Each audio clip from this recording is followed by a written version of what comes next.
Hey guys, good morning, good afternoon, good evening. Long time no see. How's everyone doing? I've missed you guys. I've missed our live shows, but I've been living my best life, holidaying in Jamaica. As you know, those of you who follow me on Instagram already know we've been in Jamaica for 1 week. So myself and a couple of our girls from the US, from Canada, and from the UK came on a retreat. It's a girls' trip to Jamaica, and we've been here for about a week now. Actually, today is our last day. I'm just resting up. It's almost time for us to go to the airport. The enjoyment has been on another level, so I've not even had time to record. I didn't even vlog. I was 100% focused on enjoyment. Jamaica. It's been an experience. It's my first time of coming to the Caribbean, and to be honest, I didn't know what to expect, but I had an open mind. As someone who enjoys traveling, learning about different people, different cultures, different environments, I had an open mind. I was really excited coming down here. Coincidentally, it was my birthday as well, which was kind of a coincidence. Like, we didn't plan. The trip wasn't because of my birthday, but my birthday just happened to fall within the time that we're here, and so we decided to just celebrate it together. And thanks to everybody, all the ladies that came down from Houston to Maryland to New York to Toronto, Calgary, and all across the UK. I appreciate you so much. Our sisterhood is amazing. We had a lot of laughter, banter. We prayed together, we sang together, we danced together. It's been amazing. It's been fun. It's been really, really good. I mean, you needed to be here to understand how good this trip has been. Everybody, like, we've just been our authentic. When you're in a circle of people where you feel like you don't need to pretend, you don't need to put on any airs, you just be yourself. And it's just been amazing.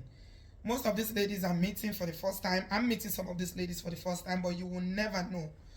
There's just that bond, that sisterhood, that love. It's been amazing. Thank you all so much. So I wanted to quickly record this. So it won't seem as if I just came to Jamaica. I didn't even record anything. I didn't even say anything. So I wanted to just talk to you guys a little bit about what I like and what I didn't like so much about Jamaica. And this is 100% my own personal experience and my personal opinions, okay? So, like I said, coming down to Jamaica, I had an open mind. I was excited. I wanted to learn more about the culture, the people, the food, and everything. So when we got here, it was good. So let me first go with what I like. The first thing that I like about Jamaica, number one, is the warmth of the people, the friendship of the people, the friendliness of the people. Jamaicans in Jamaica are kind of different from the Jamaicans that I have personally experienced in the West. And I think I kind of raised it with one of the lady that bleached my hair. You can see, this is not the hair I came to Jamaica with. But I made a friend, she's a hairdresser, that one of her sisters made her hair with. So she became like a friend because she did my hair. You know me, I like to talk to people. We had a very, very interesting conversation. And I was asking her, I said, I mean, the impression that people have about Jamaican people is completely wrong. And I'm like, it's like your Jamaican people who live in the West are misrepresenting Jamaicans as a whole, because in the West, people always say that the image or the experience that some people have about Jamaican people is that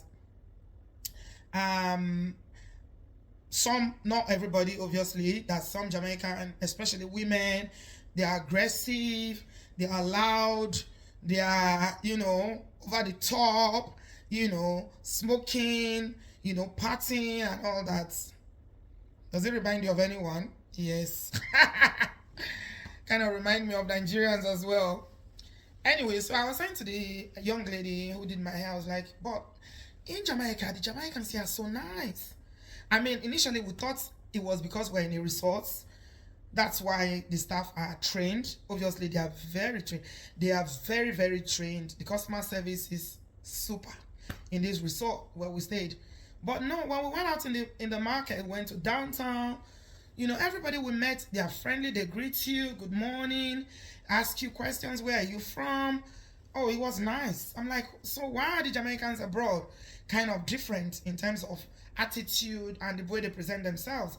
Because this is how people think Jamaicans are like this. But the Jamaicans in Jamaica are so nice. And you know what she said to me? She said that there is a stereotype about Jamaicans that a lot of Jamaicans feel that they are judged, and when they come to the West, that people don't like them, so they become very defensive when they are moving to the West. Like, this is who I am, take me or leave me. That's why.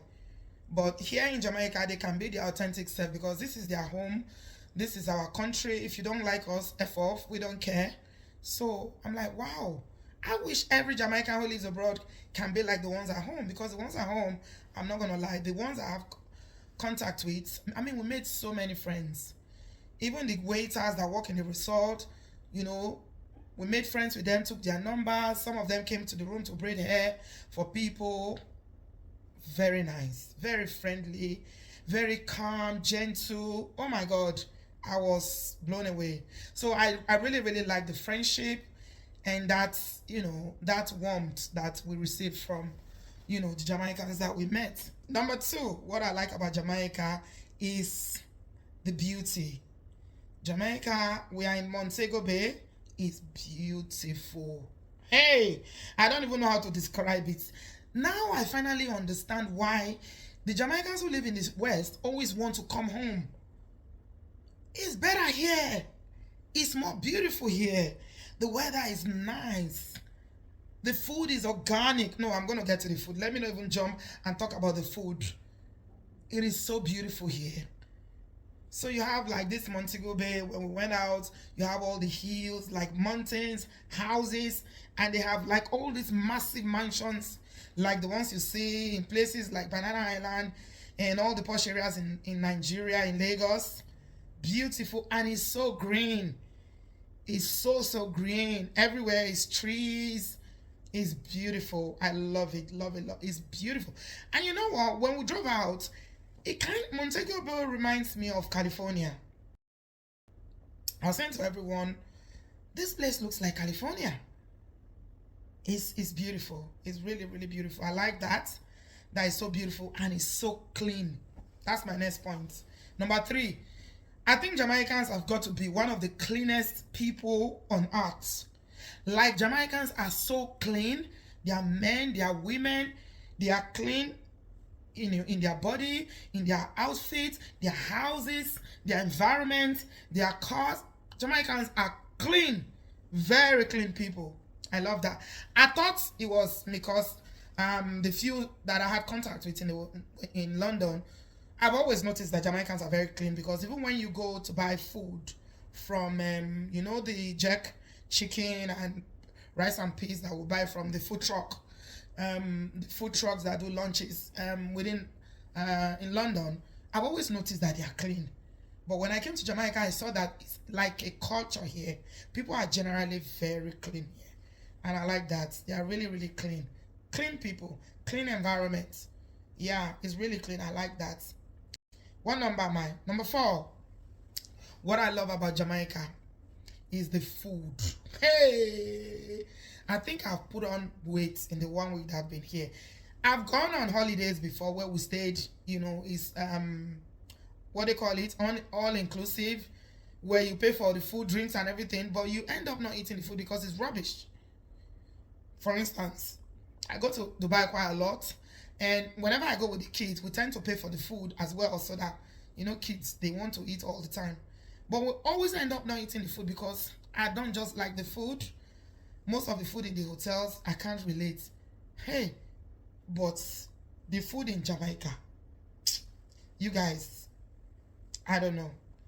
The food is so nice. So I was asking this my young friend I made, the hairdresser, again, I was asking, I'm like, there's something about your food.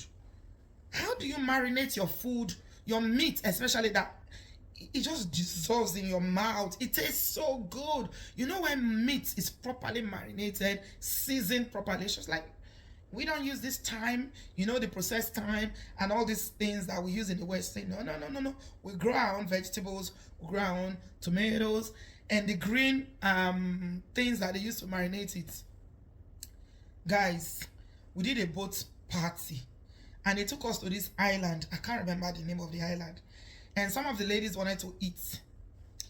Some bought jerk chicken, some bought oxtail.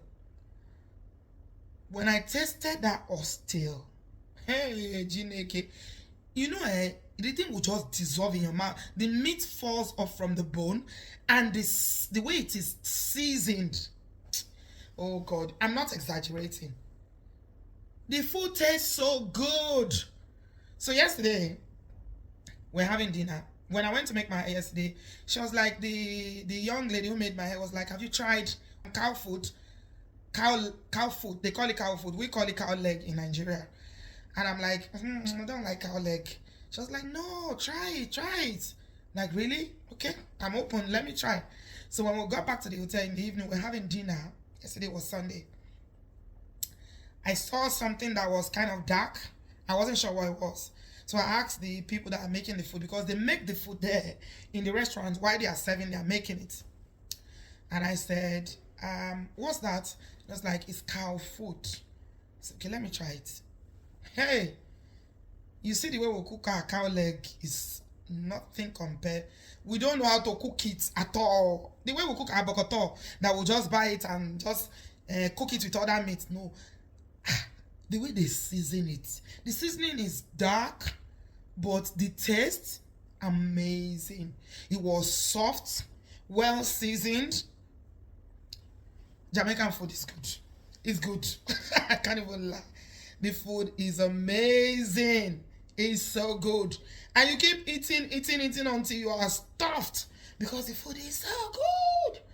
Jamaican can cook. You guys can cook.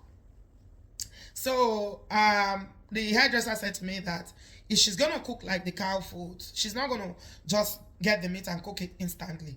She said she will marinate it and keep it in the fridge for 2 days before cooking. I say, Abajo, no wonder. That is why the seasoning, everything enters. Hi. So their food, amazing. Amazing. Love the food. Number 5 or 6, Jamaicans, their women can dance. They can move their waists.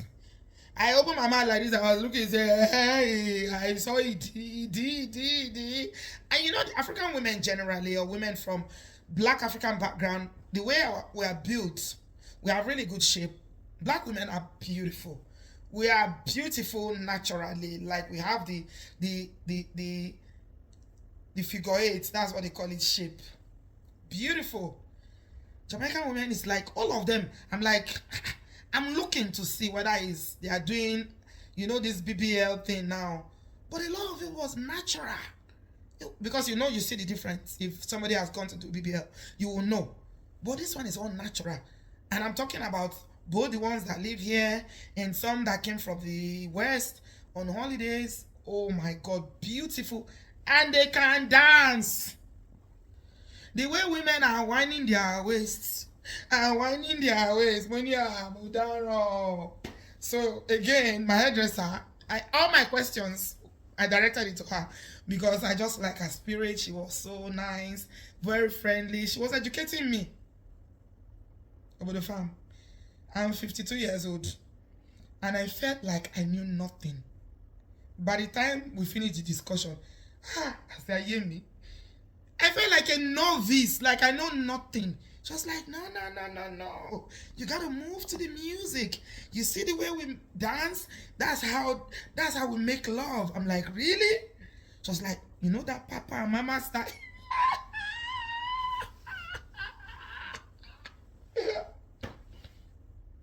She told me that her mother is 54 years old. only 2 years older than me. And she does not do papa and mama. What is papa and mama? Missionary style. Ẹgbà mi aládùúgbò. Ẹgbà mi o, ẹgbà mi. That's my next point. Jamaican women know how to kerewa. No wonder they say if a Jamaican woman takes your boyfriend or your husband, Otilo, he's gone. He will never come back because these women. So I asked her, I say, who taught you all these things? The way you are whining, who taught you how to do it? She was like, it just comes, like they grow up learning it. Like, you know how they teach us when we're growing up, the things they prepare you for. It's like it's part of the culture for you to learn how to whine, your waist, how to dance. So it's like, it's the music. It's the music. I'm like, really? And I'm like, the music? She said, yes, it's the music. When you hear the music, you move with the music, you flow. When you hear me, I don't know how to do it. I don't know how to do it. I must learn it. I saw women that are bigger than me doing splits. They will go up like this and come down, chill, like this. Splits. One Judy, I'm on Judy, one Judy. And she was like, no, my mom got married. She only got married a few years ago.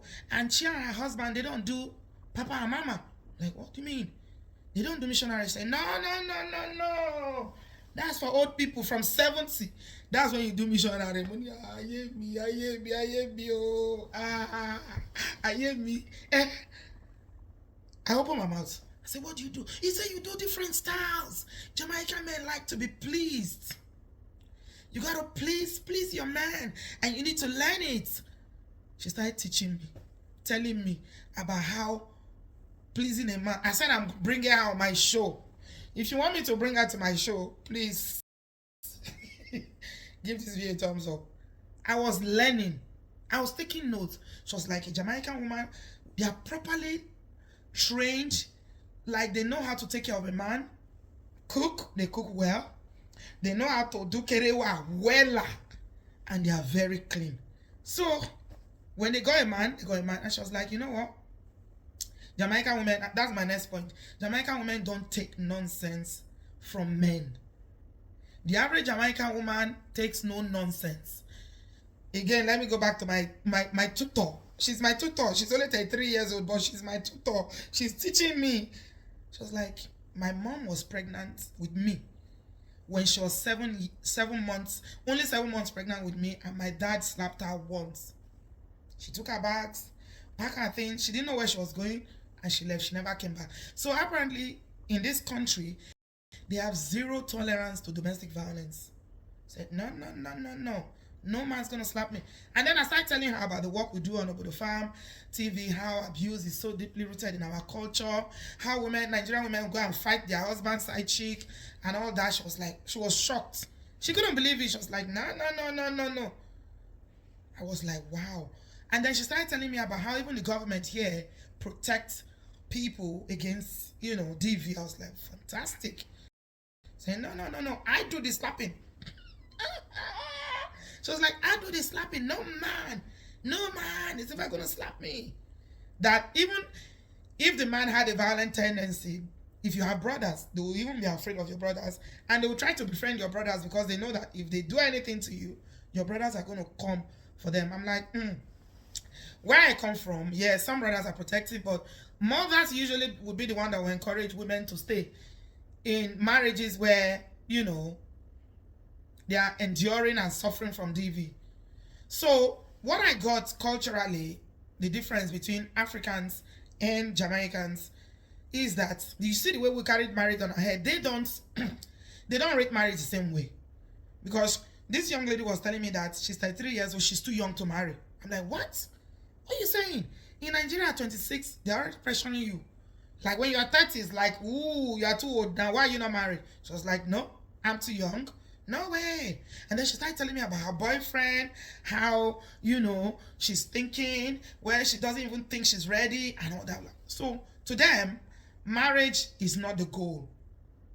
It's not the goal. And then she told me something. She said, in Jamaica, how can I forget the quotes?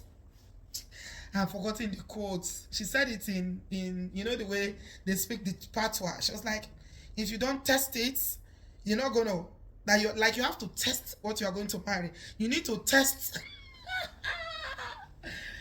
Oh my God, I love that young lady so much. She was so aware. She was like, I never married, I never date down. I don't date down, you see me? I never leave a relationship without something. I was like, what do you mean? Oh my God. The story is there. So they don't rate marriage the way we rate marriage. And she said you can see a Jamaican couple that will be together 20-something years, they are not married. So culturally, I don't think they value marriage as much as we value marriage, we West Africans especially. Yeah, she said no, they don't marry on time. Obviously, this is not everybody. I know it's a general statement, but this is what I got from a discussion with the hairdresser. Because if it's a Nigerian girl at 33, she already has a child. I told her, being a single parent, they will be stigmatized. She was like, no, nothing like that. I've got my money, I have my business, I'm good. What do I need a man for? And then we started having this conversation about emasculating men, how some men who are African men may think, that when you are too independent, it's not an attraction for them. They don't like it. And she was like, no, the only thing I need a man for is kerewa. What are you gonna do for me? I'm like, whoa. I think I kind of appreciate the fact that their mothers and the grandmother teach women in this country to be independent. So instead of waiting for a man to take care of you, Jamaican women are very fiercely independent. And that also reduces the chances of you becoming a victim of domestic violence. The reason why a lot of women from African background endure domestic violence is because they cannot take care of themselves. Let's be honest. The reason why a lot of women in Nigeria will stay, they can't go, is because they can't pay their own way. They don't have money to look after them. But you see, when you prepare your daughter to be independent, then she has more power. And then she will have a voice.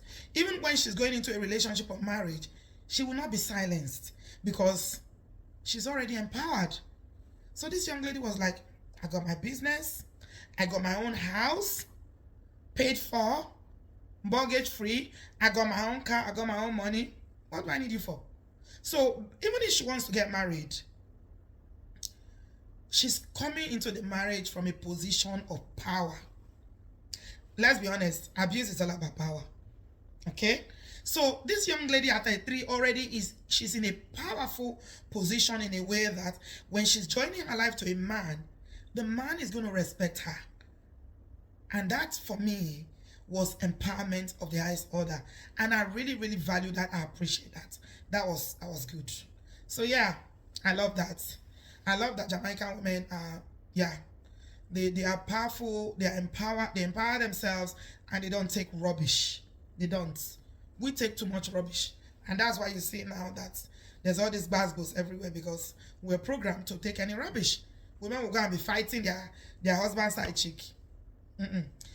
This young lady told me that if a man, it's not like men don't have side chicks here as well, but if a man is with a woman, even if the woman is not married to her, if that's the main girlfriend or boyfriend, and they see their side chicks, they will pretend like they didn't see the side chick. And if the side chick is trying to do nonsense, the man can even go and fight her for disrespecting their wife or girlfriend.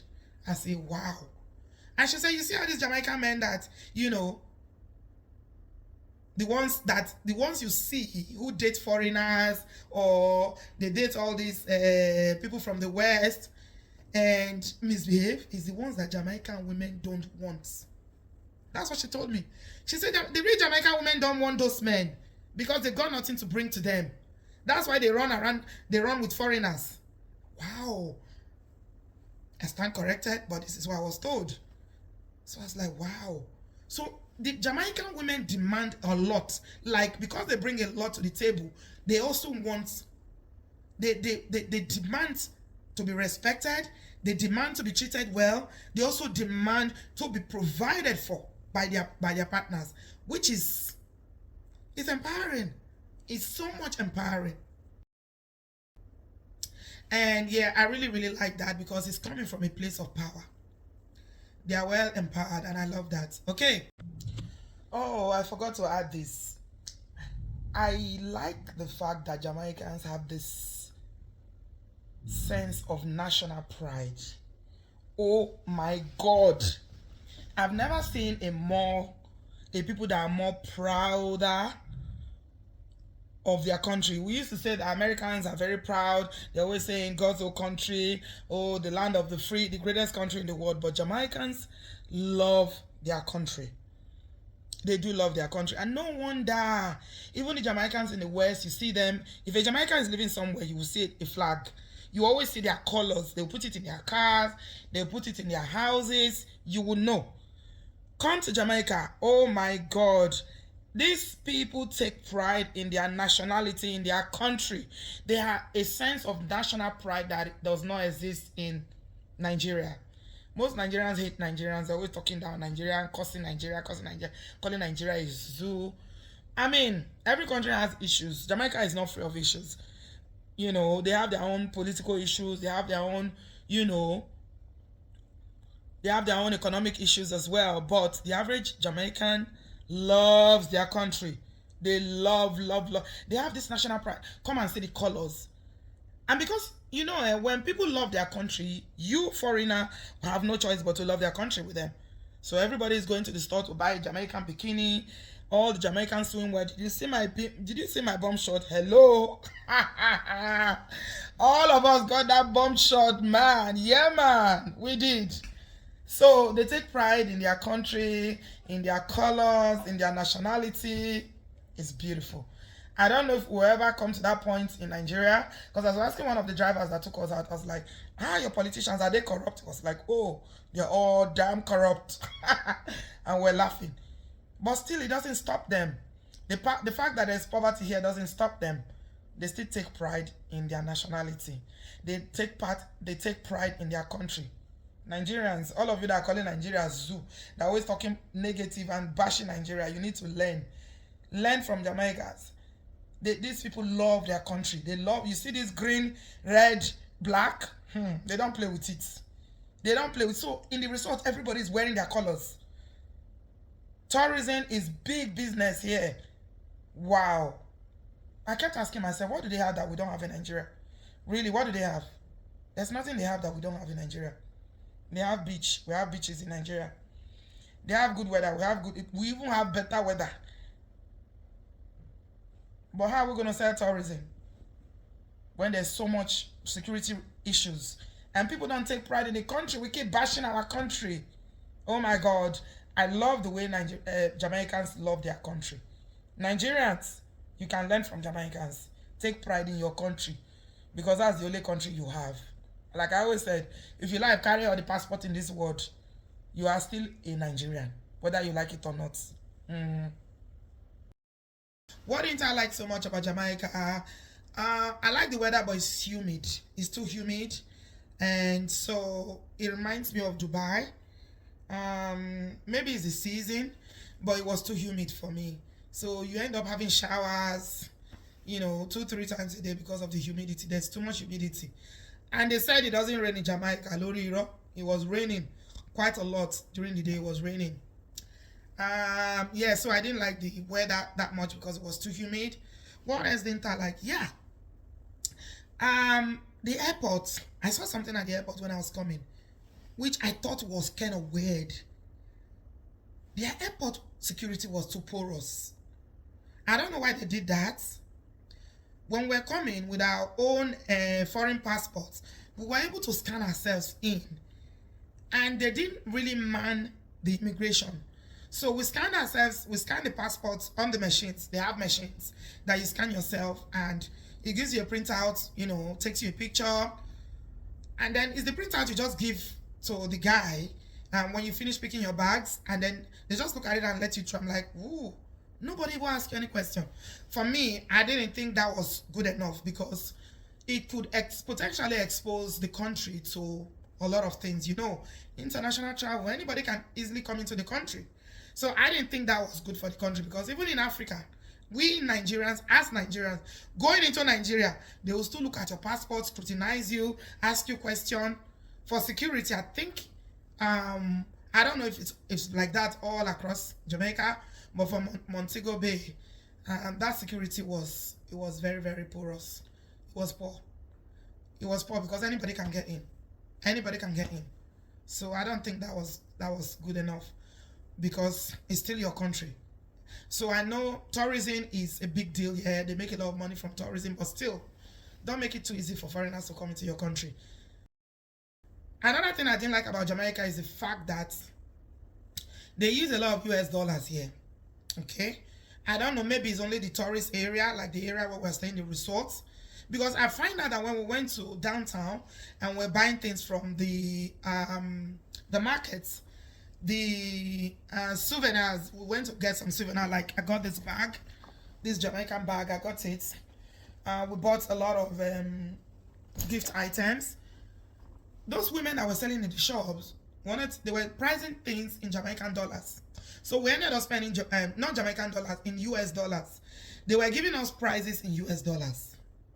So a lot of the things you buy here, they're asking US dollars. I'm like, why? Why are you using US dollars in a country that is not technically within the US? So for me, I mean, I'm not an economist, but you know that if you use a higher currency, it's not good for your economy. It's just going to keep making your own currency. It will devalue your currency. So I know the traders and the people who make money on businesses think it's good for their business to use to charge US dollars, but it is not good for the GDP of the country. It is not good for the power and the currency. What's the word I'm looking for? For the currency strength of the country. So it is working against the country for people to do businesses in US dollars. So I didn't like that. So I think they should probably look into it. They should make foreigners change their money to Jamaican money. That way, it will increase the strength of the Jamaican dollar instead of using US dollars here. So that's just my thought. But I mean, overall, you can tell that I had an amazing time. I've enjoyed Jamaica thoroughly. I would love to come back again. Thank you to everybody. The people have been amazing. They've been friendly. We made so many friends. You know, I mean, it's been good. It's been good. Jamaica has been amazing. Thank you to everybody who came along, made this trip a success. And we definitely will do this again. I love, love, love Jamaica. Thank you all so much. And I shall see you soon. Now I gotta go. It's time to go check out. Bye, guys. Bye-bye.